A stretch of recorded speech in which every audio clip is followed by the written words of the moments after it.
Hi everyone, welcome to the journey. And today's journey is the author of The Prayer of Freedom, which is a science-based method that helps people break free from what doctors often can't. Chronic pain, anxiety, addiction, emotional trauma, and even bipolar disorder. He teaches the method at one of the largest addiction recovery centers in the US, where nearly 8 out of 10 women who complete his class walk away free. No more pain, no more medication, no more addiction urges. And as a surprising part, many experience complete breakthrough in just a few days.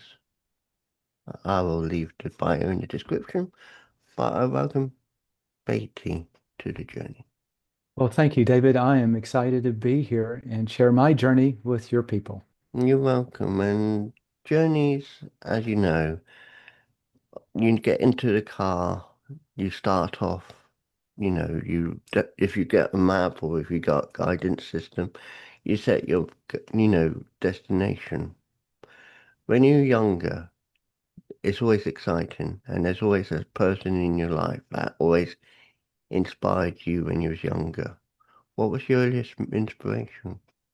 My inspiration, I was kind of destination-less until probably my mid 30s. So I just kind of wandered around. What I realized, so I was born into a family, a lineage of 7 generations of medical doctors. So I always thought, I'm going to go into medicine. And medicine provided a great lifestyle for my family. My dad was a critical care surgeon. But as I started to get older and try to assess what I wanted the lifestyle without the hours because my dad worked, I think it was like an average of 80 hours a week, Mm. sometimes up to 100. He would come home for dinner at 6:30, and 30 minutes later he's called out on an emergency and we don't see him the rest of the night. And when we would travel, he would never travel with us. And so I started thinking and saying, that's not what I want. I want to enjoy life, and that seemed like it was a real burden. Mm. So I I was just kind of wandering, trying to find my way in life until, as we mentioned, about the mid 30s, and then it started to click what I was going to do.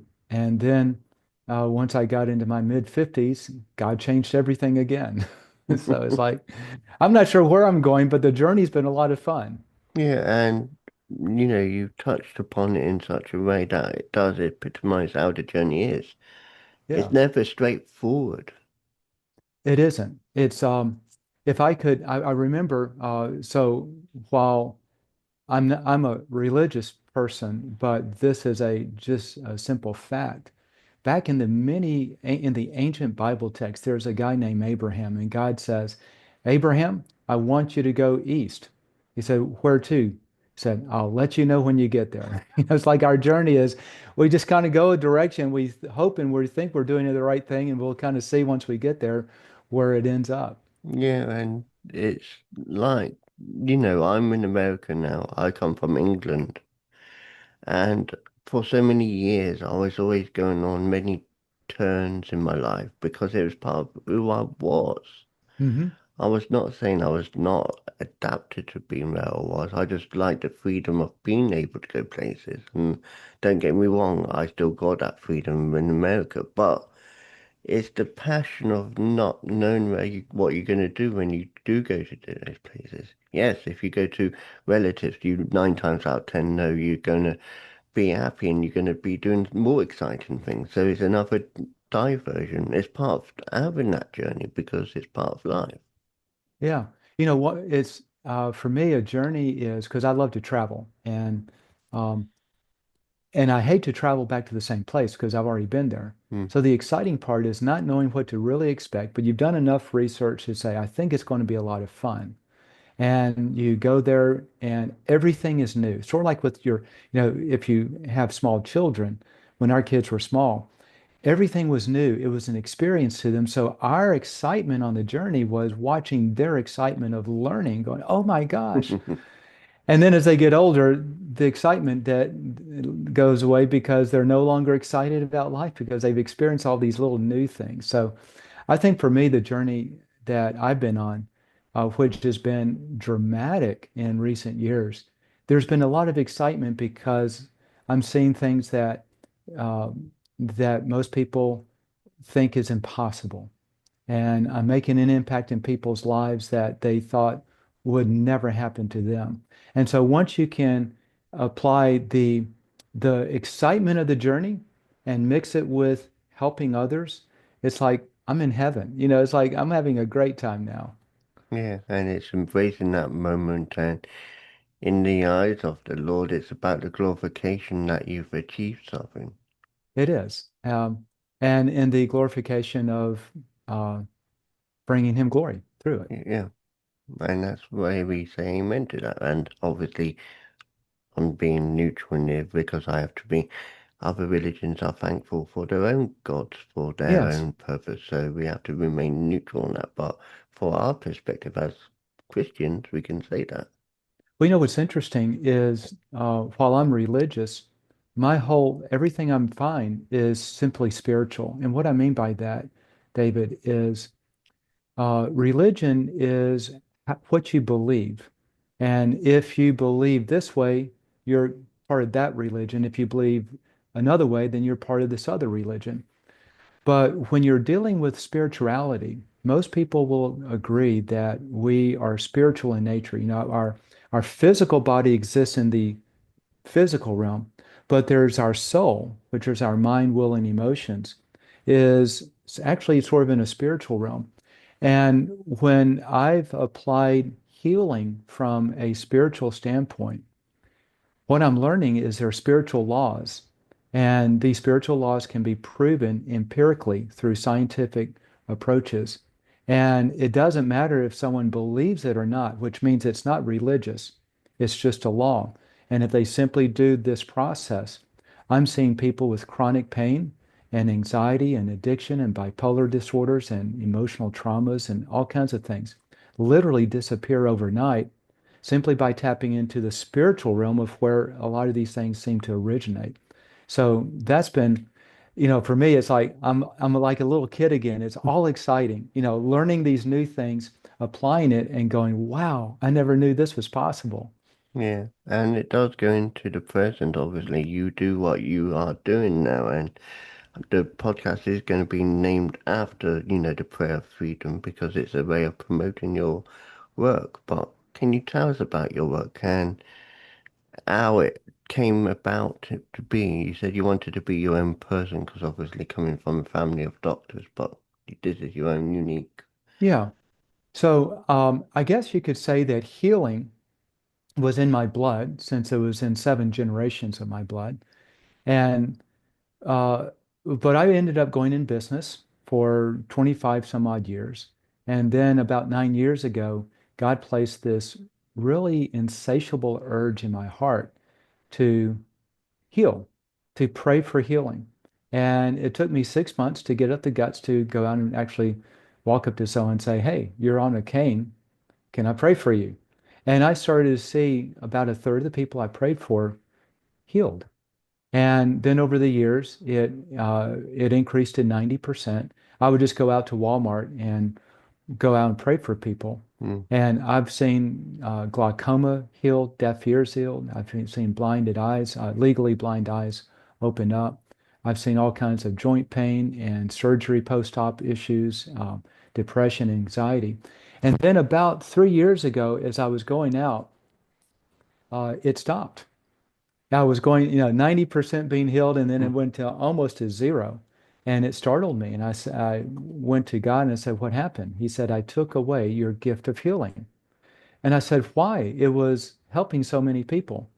And he said, because now I want you to learn to do it through authority. And I understood what he meant.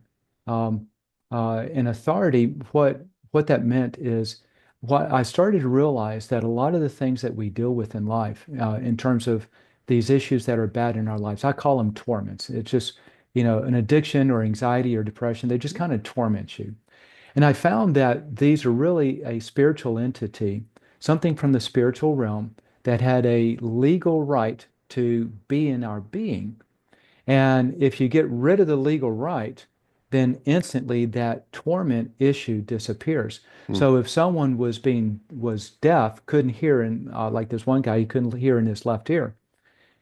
Uh, it was a spiritual root, and as soon as you get the spiritual root out, instantly that left ear now hears perfectly. So it's not a graduation; it's a graduated thing. It's just instant. So when God told me to learn to do it by authority, I started to uh, go from that standpoint.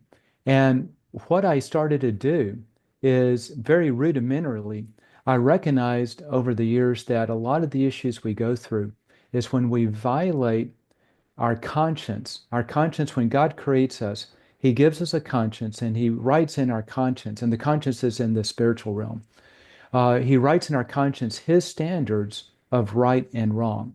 And that's why when we do something, our conscience convicts us and we know instinctively that it's wrong, okay? Yeah. Because God put that there.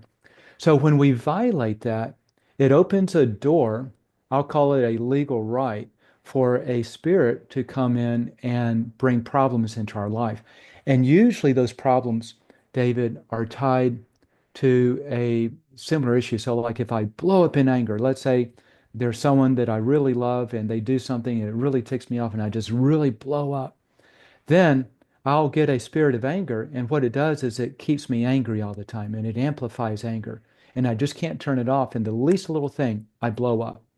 Or if I experience fear, let's say I was traumatized as a child, then with trauma, there's a lot of fear. And now I'm going to be anxious all the time. A spirit of fear comes in and amplifies fear. Mm. And I'm always fearful. I can't let it go. So I started to realize that these are the spiritual roots. And when I would walk up to someone at Walmart and ask if I can pray for them, and it was something about healing that they wanted, I would first ask them a few questions, identifying where there may be some spiritual roots, and guide them in simply telling God, I'm sorry, right? And then it disappeared. Then over the years, I wrote a book about this. It's called The Prayer of Freedom, and it outlines uh, the mapping process that I started to use to make this work. And you mentioned in the introduction that I teach at an addiction recovery center. Mm. It's one of the largest ones in America, and it houses over 500 women. And what's really interesting, and this is just kind of testimony to the fact that this is spiritual laws, not religion. When I teach my class on spiritual warfare, I simply give them my book, the Prayer of Freedom book. And in the back is a worksheet that walks you through step by step how this process works. And it's a worksheet where you make a list of things that uh, God brings to your mind where you violated your conscience, right? And then you basically say, I'm sorry. This is the simplistic version. And and what I'm seeing with this is I'm not praying for people. And I'm not leading them in prayer. I'm simply giving them the book and giving them space in my class to do the worksheet process. And for every 20 women who come into my class laden with all kinds of addictions, like addiction to sex and pornography and drugs and alcohol and smoking, or they also usually have lots of chronic pain. So this is like fibromyalgia and lupus and arthritis and joint pain and just muscle pain everywhere, or migraines. They come in with sinus headaches and allergies. They come in with all kinds of mental illnesses, anxiety, depression, bipolar disorder, uh, darkness in their mind, where sometimes they're hearing voices in their head. So for every 20 of those women that come through and simply go through this process on their own, nearly 18 of them leave my class within a month with none of that remaining. Statistically, I measured it at 87% of the people coming through my class, going through this process, it's all gone. Mm. And that's with the addicts, with these lots of things. So when I deal with people who just have one or two of these issues that they're dealing with, I mean, it's like almost always, it's just poof, it disappears. Because once you get rid of the root of the problem, then the problem disappears. And so that was what prompted me there is God sent me there, but I had this thing in my bloodline that said heal. And the exciting part for me is I'm seeing things that medical science says is impossible. Because medical science looks at it from the physical side and tries to connect the dots. How did you get there? And go back to the physical source. But almost always, David, the source is spiritual and not physical. And that's why medical science hasn't been able to crack the code. Yeah, and it is about the saddest thing, doctors try to establish what's wrong in such a way they go too deep, Yeah, but they don't go to the depth where I'm not saying they're afraid because they are professionals. I got to respect that, but it's like they are afraid of getting past that certain point. They just automatically stop at the first point and say, "Okay, it's this." Or yeah, if they can't handle it, then they will pass it on to someone else who then go a bit deeper again. But then it's like my example I like to give when I uh, had this issue. I had an issue of depression and anxiety. They said to me in the beginning, it's this, and they gave me medication. That didn't work, so they took me back and then said, they refer you to see a psychiatrist, for example. That worked, but then they said, we can't help you after a certain point, so I then had to go back to A and start over again. yeah. So There, so they never really got to know spiritually, and in a sense, and I still admit this, they still haven't figured out what's the root of my problem. right. Now, do you still suffer with anxiety and depression? Yes, a Okay. lot. So, can I guide you on just how this may work? Would you like to do a role play? We don't have to, but You can. We got a few minutes. okay. Okay, great.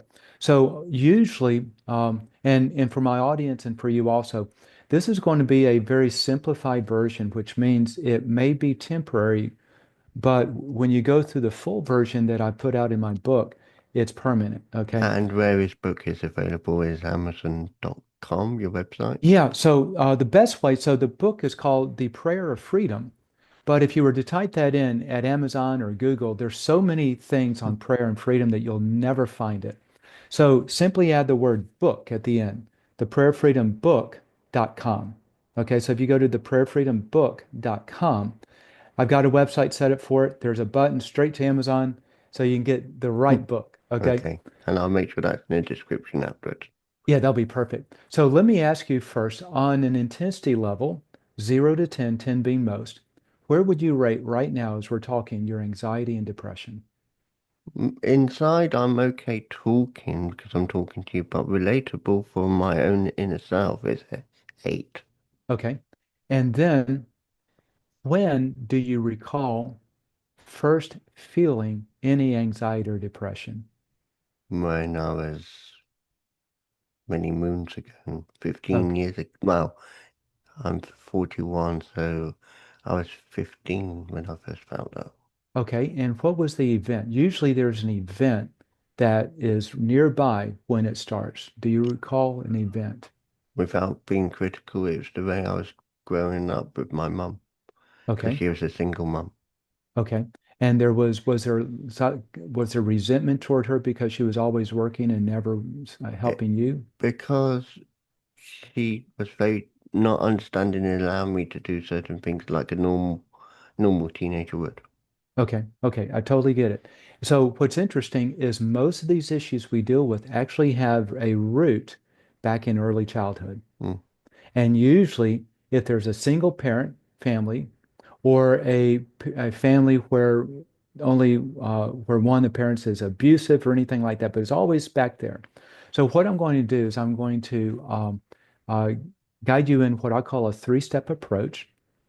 And the first step is we're just going to ask God to reveal what is the spiritual root of your anxiety and depression. Okay, so just pray this out loud and repeat after me. And by the way, for anyone on listening, you can do this with your issue right now as well. We're going to use the word God. It doesn't matter whether you're religious or even atheist, because if you simply do the process, I find that 90% of the time it's going to work like this. Mm. So, David, just repeat after me. Dear God, Dear God, I want to get rid of anxiety and depression. I want to get rid of anxiety and depression, And I ask that you bring to my mind now and I ask you to bring to my mind now any standard of yours that I violated, any standards that I have violated, or any person I need to forgive. or any person I need to forgive. All right, great. And now what's going to happen is something's going to flash through your mind. We've already talked about it, like with your mom, but there may be some more things involved. And we're going to do two things, okay, depending on Mm. what it is. If it's a standard you violated, the ancient Bible text calls that sin, but basically it's violating God's standard. So all we're going to do is I'm going to have you, and you're going to mute your mic in just a moment, so you're not airing any dirty laundry. You're just going to say, if it's something that you did that God is putting on your heart, then you say, I repent of blank. Okay. I repent of hitting John. I repent of whatever it was. And if it's someone that you need to forgive, even if you don't feel the emotion to forgive, all you need to just say, I forgive blank for blank. So I forgive mom for abandoning me or being too restrictive or whatever it is. Mhm. Okay? So if you'll put your microphone on mute right now and then just speak that out, whatever those are, and then come back when you're finished.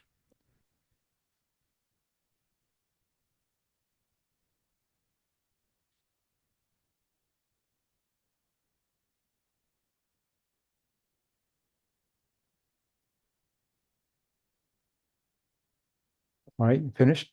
Good. All right. And I'm assuming that at least one of those things included a person, your mom or Mm. anyone else. Okay, Mm. perfect. Uh, so now we're going to do the second half of stage two. Stage two is repenting and forgiving. And if it involves a person, we're going to break any unholy or negative spiritual connections between the two. So it goes like this. And I break all unholy soul ties with And I break only soul ties with those people I mentioned. those people I mentioned. All right. And now we're going to do step three. We're going to ask God to remove it, and then we're going to command it to leave. So now, God, I ask you now to remove my anxiety and depression. God, I ask you now to remove my anxiety and depression And in the authority of God, and the authority of God. I speak to anxiety I speak to anxiety and I command you to leave. and I command you to leave. Go from an 8 to a 0. It's going down to a 3 now. All right, good. And what about depression? And depression, I command you to leave. Command depression, I command you to leave. Go down to a 0. Go down to a 0. And do you feel it going down? Yeah. Okay, perfect. So now, uh, let me explain what just happened and what we're going to do next. So simply by repenting, which is removing the spiritual root, the issue that you've been dealing with since 15 years old is immediately going down. No drugs, no psychotherapy. All we're doing is handling the spiritual root. Hmm. So now, reassess the number of your anxiety and depression. It was an 8 at the beginning. Where is it now? It's going down to 4, 3. I Okay, feel going into that level. okay, perfect. It's not as aggressive. Good. Okay, so now we're going to repeat stage three again. So follow after me. God, thank you God, thank you for reducing this to a 3 and a 4. for reducing it down to a 3 or 4. I now ask you to take it all the way out. I ask you to take it all the way out. And in the holy and holy name of God And in the only name of God and in his authority, and in his authority, I speak to anxiety. I speak to anxiety. Go to a 0 now. Get out. Go to a 0 now, get out. And I speak to depression. And I speak to depression. Go to a 0 now and get out. Go to a 0 and get out. All right. Give it just a moment. And now tell me what numbers they are. What do you feel? That is better, way better. Okay. Can you give a number to It's it? a 0, it's touching on that 0 line. Okay, perfect. So now we're going to do one more time and just get it all the way out, every little bit. Um, Anxiety, An- leave now. Anxiety, leave now. Depression, get all the way out now. Depression, get all the way out now. There. Do you feel it at all? Mm. Is it all gone? Yeah. Yeah, okay. So in literally, I think I timed it, it was like 3 minutes. Mm. When was the last time you actually felt no anxiety and no depression? way, way, way back. Okay. So in this, I haven't got a clear indication because I know it's been so long. yes, isn't this amazing? Literally in a couple minutes, you did what you could not have done in the last 25 years, what Mm, you never did. Doctors couldn't figure it out. They kept sending you back and forth. And now simply by handling it as a spiritual issue, it's gone. yeah, and that's all it is. And I know deep in my own self, if I could address it, I would have addressed it in a Yeah. spiritual way. But you can't go to a, I'm not, like I said, I'm not condoning doctors, but you can't go to a mainstream doctor and say, help me for this, because they won't. Right. It's like, if you have your appendix is ruptured, you don't go to a mathematician. That's not his skill set. And so what's happening is the doctors have only been trained in what physical sciences understand. But when the issue is not a physical issue, but a spiritual issue, manifesting in the physical as a torment, but the issue is actually a spiritual issue, you got to go to, I'll use tongue in cheek, you got to go to a spiritual doctor, not a medical doctor, right? Someone who understands the spiritual side of things. And that's what my book, The Prayer of Freedom, is all about. The first half of the book is a full overview of how these spiritual laws work and where in the ancient religious texts of the Bible that you see it. So because I'm a scientist. I study these ancient texts and then I go and test and apply. And I measure through empirical data what works. And I've mapped out 18 different categories of where we miss that mark. We have that conscience violation and put together this very simple thing where you go through just like what we did here. And you make these little outlines, this list of the things. It takes 30 minutes to an hour to do the whole thing of everything in your life. And then I give you, just like I did here, the sample approach to praying through this.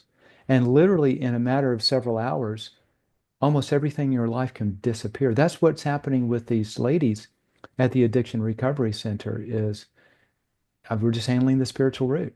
And by the way, I love at the beginning of the call and the whole time of the call, your head was always down. And now your head is upright, looking at me and totally different. You observe what people have discovered about me when I was at the radio station. They give me an example when I was there. It's like David, when he first came to the radio station, was always down, Yes. you know.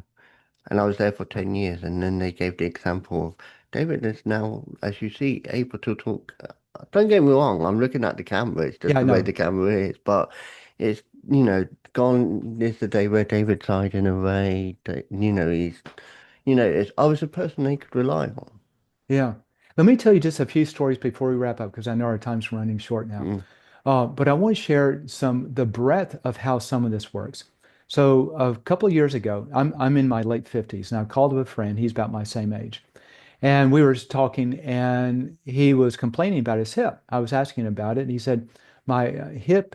He said, "I had a football injury in college, and my hip. I broke my hip. It's been in pain ever since. It's been progressively getting worse." He said, "For the last almost 2 years, he's been walking around with a crutch, even in his house. It was that bad." The doctors have been saying he needed hip replacement surgery because the X-rays showed the hip is completely worn out. But he didn't want surgery and he was hoping for some naturopathic, homeopathic, or something like that solution. And understanding how these spiritual laws work, I started to ask him questions just like I did with you. When did it begin? College. What happened before college? And there's usually three big areas. Number one, do you have unforgiveness for anyone before the accident? No. Have you had sex outside of marriage before the accident? Yes. And have you ever dabbled in the occult? No. So I figured, okay, it must be something with sex outside of marriage. And so I said, tell me what happened. He said, well, I was sleeping around in high school. I said, would you be willing to repent of that, to tell God that you're sorry? He said, yes. So I just let him on the phone, on the short prayer of just saying, I'm sorry for sleeping with these women. And he just listed them out. We broke those little negative spiritual connections with them, just a statement like I did with you, and then asked God to heal his hip. And before this, the hip pain was a 7 if he was standing up. So he was sitting in the chair and I said, stand up and check it out. And he stands up and he starts to cry. And it takes him 3 minutes to regain his composure. And he comes back and says, Beatty, I am out of pain. For the first time in 35 years, he was out of pain. That was 2 years ago. I spoke with him just shortly, a couple of months ago. He's still without a crutch. In other words, the issue, even though it was a physical issue, an injury in football, the root of that was actually a spiritual issue. And when you handle the spiritual issue, it's like God miraculously just healed his hip. I Mm. see this all the time. And so what's astounding to most people, I say, well, yeah, this is how it always works. So I'm thrilled to be able to share it with you and your audience. And Thank you. you're looking great, by the way, Yeah. David. Thank you. It's just wonderful. And the last ultimate question, I want you to just remind listeners, obviously, the website, but when you on a journey of any description, you always want to help people. You gave the story, but what would you say to people to help them on their journey to a better place? Yeah. Real important. This whole aspect of spiritual roots impacting our lives is not just physical in terms of like a mental pain like you with mental anguish or physical pain like my buddy Bud with a broken hip, but it has to do with relationship conflicts. It has to do with job and career. Anytime you see a pattern of persistent bad things, like you keep getting fired from one job to another, or you know you're better than they're paying you, but they won't pay you anymore, or you're constantly in relationship problems. Anytime there's something persistent, it's blocking your journey, the journey of where you really can go. And that's where I really recommend the prayer of freedom, because what it does is it gets rid of all of those spiritual roots in your life that's causing your journey to fall flat. And once you get those spiritual roots out of your life, your journey will just explode. I remember I did this with my brother in his early 50s, my dad at 87 years old. I led my dad into doing this prayer on my brother's behalf Hmm. because he was living with his family of six at my mom and dad's house for 15 years after having earlier made multiple six-figure incomes in his own business, and everything fell apart. Hmm. He couldn't even get a higher enough paying job to buy a house. So I did this, led my father into doing this on his behalf. Within 3 weeks, my brother gets a pay raise that like doubles his paycheck. Then 3 weeks after that, they're able to put a contract on a house. Now they live in their own house. And then a couple of months after that, he's getting accolades and recognition worldwide for the excellence in the work that he does. Everything changed in his career and his journey simply by doing a rudimentary process of this. Hmm. So that would be my encouragement to make your journey successful. Go to theprayerfreedombook.com, get the book and do it. And if you don't like it, Amazon lets you send it back within 30 days and get your money back. So I guess you could say it's money back guaranteed. If Yeah. it doesn't work, send it back and get your money back. There's no Yeah. risk. But if you don't want it, you can easily pass it on to someone who might need it. That's what I recommend as well. Absolutely. In fact, the typical person who's read the book and done it, they end up buying and handing out between 3 and 5 books to other people. It's been that big of an impact in their life. That's good to hear. And on that, I'd like to say, Beatty, thank you for sharing your journey with us today. And I hope it has impacted many others. Well, thank you for allowing me to share because this is what I love to do. Thank you. Be blessed. Thank you. So I'm going to answer it like this. I would tell you that you are so incredibly loved. It was a joy to work with him. What we came up with was too exciting for words.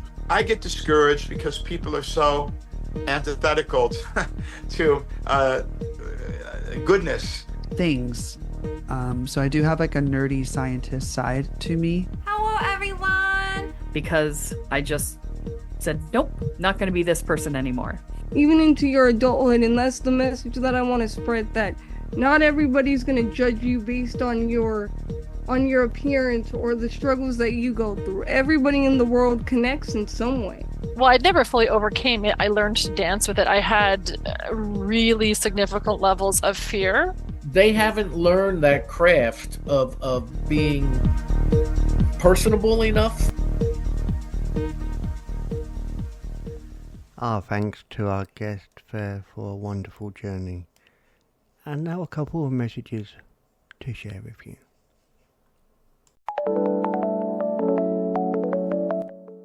Hello, I am Amy Harrison. I'm the author of the book Feline Warrior Part 1 and Part 2, a fictional story that is written in a poetic format that is based on real-life events that could happen to anyone and intended only for relatable purposes. This story claws into Catgirl's past abuse. Catgirl is human and part feline, but truly a warrior who can handle anything because she is strong and fierce. She has been taken advantage of for far too long. Join her on her journey as she reaches freedom. Here are some poems from Feline Warrior. Tears flow. I no longer know what to do. I am no longer who I once was, and it is because I made a choice to use my voice, and that is okay, because what I had to say was true, unlike me and you. Now I see. I am free. I am me. I am Catgirl. Ultimately, be you. Always stay true. Do what you want to do, because every day is made new. If you want to read more, visit the link in the description. Meow at you later. Music by Erica R. from Pixar Bay. By Tim Parsons. The narrator is Kate Barton.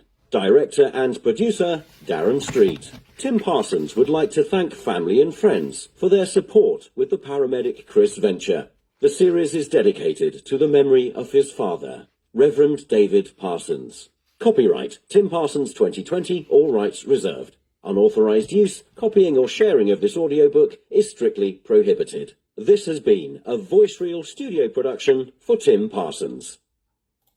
Oh, good afternoon, everyone. I've just been listening to the Paramedic Chris children's books on audio again, and I just love it because they've given a tribute in one of them to my dad as well, who passed away a few years ago.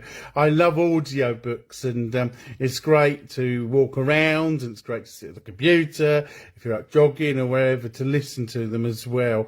All 4 of the Paramedic Chris children's books are available on audio book from Amazon. Go and take a listen to them. You won't be disappointed. You'll hear what happens when a community pulls together and supports one another. The best thing is to pop over to my website, paramedicchriskidsbooks.org, and you'll see the links on the shop page. Keep safe, everyone, and thank you for being you.